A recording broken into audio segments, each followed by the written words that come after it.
selamat pagi.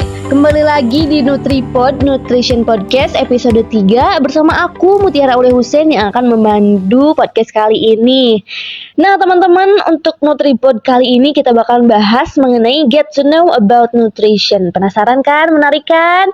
Yuk pagi-pagi ini kita sambil dengerin tentang gizi ya. Lumayan kan informasi ya. Oke teman-teman, kali ini aku nggak sendirian, aku ditemenin sama narasumber yang keren, yang luar biasa ya.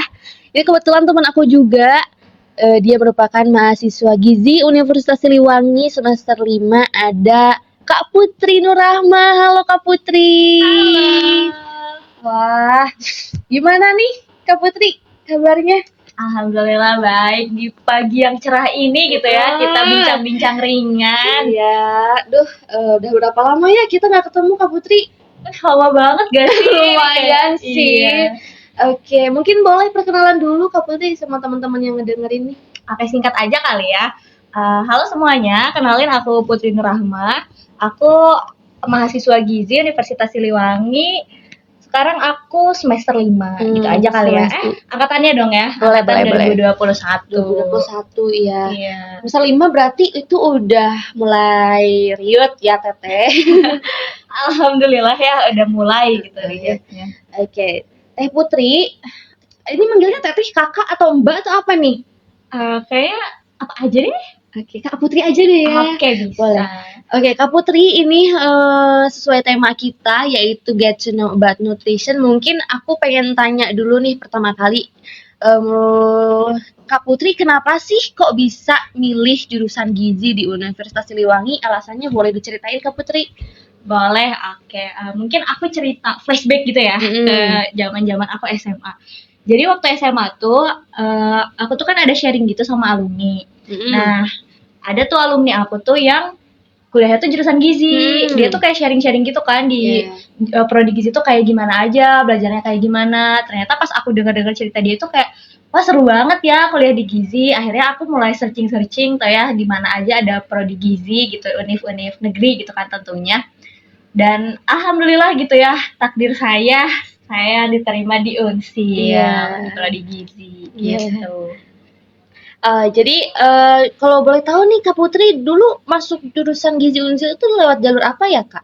Oh, kalau aku sendiri jalur SBMPTN. SBMPTN. Iya, ingat banget ya kayak struggle banget tuh belajarnya sesusah itu kan UTBK. Tapi BTW aku SNM sih Kak, jadi nggak tahu. Nggak tahu ya, tapi belajar dulu dong buat UTBK. Iya sih. Iya. Oke. Mau nanya juga nih Kak Putri, pas pertama kali keterima berarti Kak Putri ini angkatan 2021 ya? Iya. 2021 itu pasti masih ada gencar Covid ya, masih dong. Itu gimana nih pas jadi keterima jadi mahasiswa gizi pas pertama kali rasanya tuh feelnya tuh kayak gimana sih? Pengen tahu. Tentunya senang ya keterima SBMPTN, apalagi di perguruan tinggi negeri gitu kan ya. Iya. Nah, tapi kan waktu itu aku 2021 tuh masih gencar-gencarnya Covid kan. Jadi aku nggak ngerasain tuh kayak ospek-ospek offline di kampus gitu. Jadi kayak cuman bisa online gitu kan. Jadi nggak ngerasain lah euforia sebagai mabanya tuh gimana gitu. Tapi ya alhamdulillah saya selama masuk jadi mahasiswa gizi Unsil tuh fine-fine aja sih, seru-seru aja. Oh iya, terutama kan di Unsil tuh ada PBN ya, ada PBN. Pendidikan bela negara. Nah, alhamdulillah kalau angkatan 21 tuh kebagian offline, itu tuh seru banget sih, memorable banget sebagai maba gitu. Pasti bergib itu ya Kak? Iya, itu seru banget sih. Ya walaupun sedih kayak Kak, pas Kakak itu di bagian online, tapi mulai kesini udah jarang ya Kak online? Udah enggak sih, sekarang udah full offline banget sih. Kayak tiap hari tuh pasti aja ke kampus gitu. Iya, sibuk ya. Alhamdulillah ya, harus alhamdulillah aja sibuk juga. Oke nih Kak Putri, kita juga pengen tahu nih teman-teman semua juga ada yang nanya juga, terutama buat maba ya Kak. Ini tuh untuk matkul di Gizi Unsil dari semester 1 itu gimana sih? Semester 1-nya gimana? 2, 3, 4 sampai sekarang Kakak semester 5 tuh gimana sih isi-isi matkulnya tuh? Oke, mungkin jawabnya aku sampai semester 5 dulu aja ya Kak ya, karena aku kan masih semester 5 gitu.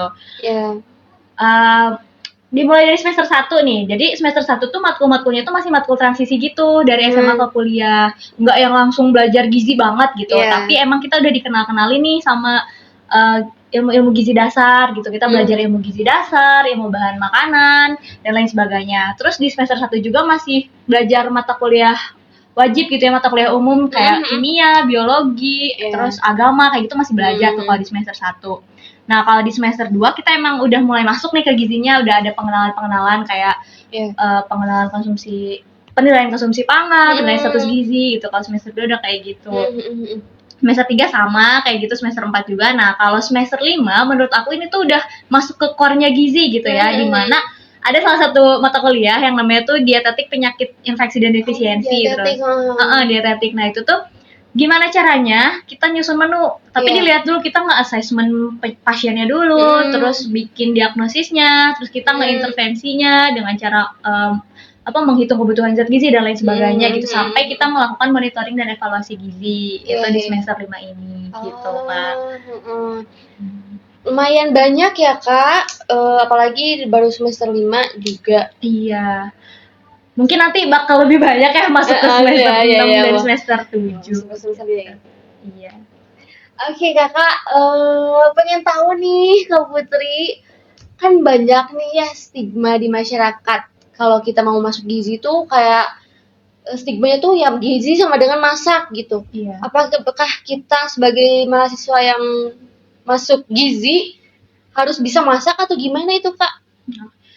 Menurut pengalaman aku gitu ya, sampai semester 5 ini kalau mau masuk gizi nggak perlu bisa masak sih, soalnya kita juga di beberapa matkul tertentu gitu ya, di matkul di gizi kuliner kita tuh diajarin nih kayak teknik memasak yang baik dan benar, bahkan sampai ke teknik motong daging tuh diajarin juga tuh di gizi kuliner. Terus kalau misalkan praktikum juga biasanya kita praktikumnya tuh kelompok, jadi bakal sharing gitulah, diajarin seenggaknya kalau nggak bisa masak juga gitu. Jadi lambat laun bakal bisa masak juga gitu. Seru ya Kak? Iya seru banget, apalagi praktikumnya kan kayak. Apalagi buat teman-teman yang suka masak juga cocok banget sih. Yang suka masak bisa lebih jago masak, lebih senang. Yang nggak bisa masak bisa jadi masak, bisa memasak gitu ya Kak. Oke Kakak pengen tahu dong nih dari matkul-matkul Kakak yang dijabarkan tadi, matkul apa sih yang paling menarik untuk Kak Putri sendiri? Kalau dari keseluruhan semester nih ya, sebenarnya waktu semester 3 gitu aku tuh kayak suka banget sama matkul anatomi fisiologi tuh. Karena kan gimana caranya kita sistem-sistem tubuh kita melakukan fungsinya dengan baik dan benar gitu. Aku tuh suka banget sama matkul itu. Kalau di semester 5 sekarang yang paling challenging aja kali ya. Yang paling challenging tuh ya itu yang tadi aku bilang, yang dietetik. Karena itu tuh kayak bener-bener core-nya gizi banget gitu. Banyak sih yang ngobrol, Kak, paling susah tuh apa sih dietetik semuanya, hampir semua kalau ditanya tuh pasti dietetik. Tapi enggak susah sih sebenarnya. Cuman kayak challenging aja gitu kan. Tapi kalau yang buat yang suka sih ya aman-aman aja ya. Betul. Oke, mungkin langsung ke pertanyaan selanjutnya nih ya Kak Putri. Pengen nanya nih, banyak teman-teman Muti, terutama nih yang masih SMA ya, selalu nanya terus ke Muti, Kakak kalau misalkan masuk jurusan gizi nanti prospek kerjanya jadi apa? Terus nanya kayak gitu. Mungkin Kakak Putri bisa ngejelasin nih, selain dari stigma masyarakat kayak gizi pasti rumah sakit, boleh Kakak?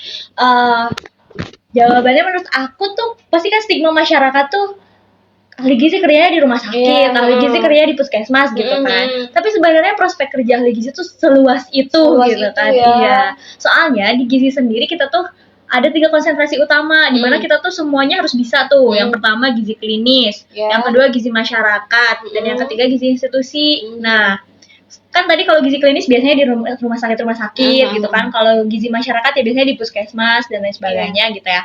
Kalau gizi, nah sebenarnya ada prospek satu lagi nih di gizi institusi, di mana itu lebih ke penyelenggaraan makanannya. Kita tuh bisa kerja di industri-industri makanan, di mana kan sekarang banyak ya industri makanan yang udah melek gizinya gitu loh. Pastinya dibutuhin nutrisionis tuh di sana, pasti dibutuhin ahli gizi di sana. Bahkan sekarang kan banyak juga ya catering diet sehat gitu loh, di IG juga kan banyak ya tersebar. Nah itu tuh rata-rata ownernya tuh nutrisionis, ownernya tuh ahli gizi. Jadi prospek kerjanya tuh seluas itu. Gitu. Ya.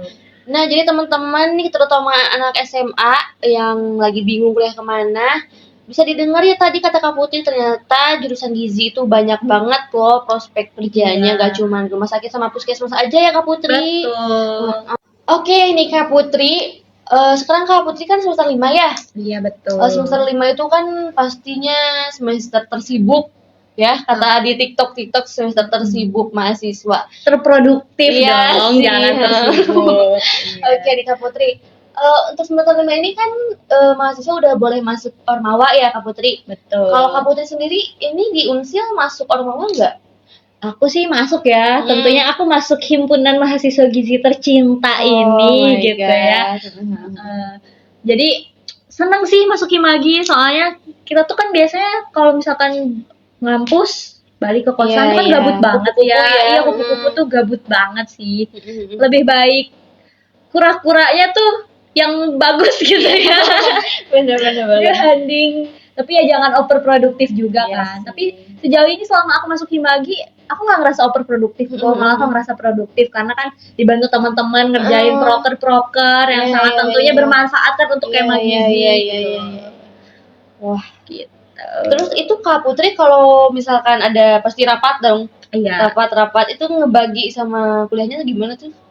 Kalau di Himagi sendiri itu nggak pernah ngeganggu waktu kuliah, soalnya kalau kita rapat tuh pasti emang setelah jamnya kuliah, misalkan di sore hari gitu, di jam 4 sore ataupun ya kita ada senggangnya kapan gitu, jadi nggak akan pernah ngeganggu waktu kuliah gitu sih. Enaknya di Himagi tuh gitu, nggak ngeganggu waktu kuliah. Terus kadang kita bikin proker juga nggak ngeganggu waktu kuliah kan, pastinya di weekend atau gimana gitu. Tentunya weekendnya jadi bermanfaat. Iya, gitu, benar.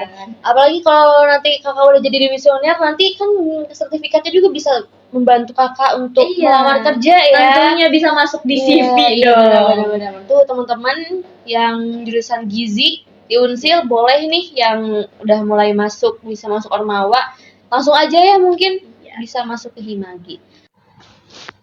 Kak Putri, mungkin ini bakal jadi pertanyaan terakhir ya buat Kak Putri. Muti pengen tahu nih suka duka Kak Putri ketika masuk ke jurusan gizi Universitas Siliwangi itu gimana, sama pengen sedikit kasih pesan dong buat adik-adik yang mau masuk PTN Universitas Siliwangi terutama jurusan gizi, mungkin boleh disampaikan pesannya dari Kak Putri. Oke, kalau sukanya mungkin aku sukanya karena di gizi itu kan banyak praktikum gitu ya, otomatis bakal senang-senang banget gitu, masak sama teman-teman gitu, apalagi teman-teman aku baik-baik semua gitu. Alhamdulillah ya Kak. Seru banget. Iya. Kalau dukanya mungkin karena kadang homesick aja sih, kangen rumah gitu, kangen keluarga di rumah. Emang gitu. kebetulan kakak emang orang mana? Aku Cianjur, jauh banget ya ke Kak. Tasikmalaya ini. Gak apa-apa, tapi Iya, seru. Oke, mungkin untuk pesannya yang terakhir ya, untuk adik-adik yang mau masuk gizi, tetap semangat aja belajarnya. Apalagi kan gizi ini di Universitas Siliwangi itu perguruan tinggi negeri gitu ya, yang mana jalur masuknya tuh ada SNMPTN, SBMPTN, SMM Barat gitu kan ya. Nah, itu tuh kan harus belajar dengan ekstra gitu ya, karena kita merupakan salah satu perguruan tinggi negeri. Jadi tetap semangat aja belajarnya dan jangan pantang menyerah. Oke, teman-teman semuanya, mungkin segitu aja ya podcast kali ini. Semoga materinya bermanfaat untuk semuanya. Aku Mutiara Oleh Hussein dan juga Kak. Saya Putri Nur Rahma. Ya, pamit undur diri. Sampai jumpa.